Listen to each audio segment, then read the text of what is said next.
அன்னை தமிழுக்கும் அவையோருக்கும் யுவபாரதியின் அன்பு வணக்கங்கள். நான் எடுத்துக்கொண்ட தலைப்பு கர்ம வீரர் காமராஜர். காமராஜர் விருதுநகரில் குமாரசாமி மற்றும் சிவகாமி அம்மையார் என்ற தம்பதியர்களுக்கு 1903 ஜூலை 15 மகனாய் பிறந்தார். இவரது தந்தை தன் சிறு வயதில் இறந்த காரணத்தினால் தனது பள்ளி படிப்பை 6ஆம் வகுப்புடன் நிறுத்தினார். தனது 18 வயதிலிருந்து அரசியல் சேர வேண்டும் என்ற ஆர்வம் இருந்தவர். ஆகையால் காங்கிரஸ் கட்சியில் சேர்ந்தார்.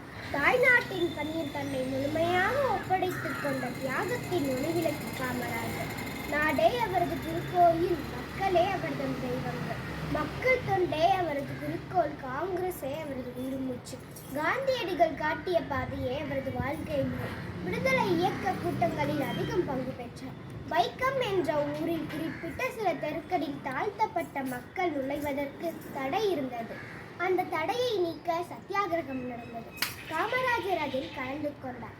1940ஆம் ஆண்டு காமராஜர் காங்கிரஸ் தலைவராக பதவியேற்றார். பின்னர் 1954ஆம் ஆண்டு தமிழக முதலமைச்சரானார். கல்வி, தொழில், பொருளாதாரம், விவசாயம் ஆகியவற்றில் தமிழ்நாடு வியக்கத்தக்க முன்னேற்றத்தை கண்டது. செயற்கரிய செய்பவர்கள் பெரியோர்கள் என்பதை உணர்த்தும் வகையில் காமராஜர் அவர்கள் பல்வேறு நலத்திட்டங்களை கொண்டு வந்தார். கிராமங்களிலும் பள்ளிகளை கொண்டு வந்தார். அப்போது பள்ளிக்கு செல்லாமல் மாடு மேய்த்து கொண்டிருந்த ஒரு சிறுவனை கண்டு ஏன் பள்ளிக்கு செல்லவில்லை என்று கேட்டார். அவனோ, பள்ளிக்கு சென்றால் வயிற்றுக்கு என்ன செய்வது, மாடு மேய்த்தாதான் சாப்பாடு என்று அவன் கூறியது அவருக்கு மிகவும் வருத்தத்தை தந்தது.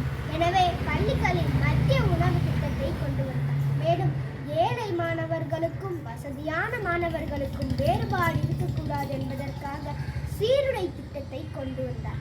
காமராஜர் ஆட்சியில் கல்வி பொது உடைமையாயிற்று. காமராஜர் ஆட்சியில் இருந்த 9 ஆண்டுகளும் பிற்காலமானது. படிக்காத மேதை காமராஜருக்கு பாரத ரத்னா பட்டத்தை அளித்து பெருமைப்படுத்தியது தமிழக அரசு. காமராஜர் இந்திய விடுதலை வீரர்களில் ஒருவர். உழைப்பால் உயர்ந்தவர், ஏழைகளுக்கு இறங்கியவர், எளியவர் துயர் துடைத்தவர், அரசியல் மேதையாக திகழ்ந்தவர். நன்றி.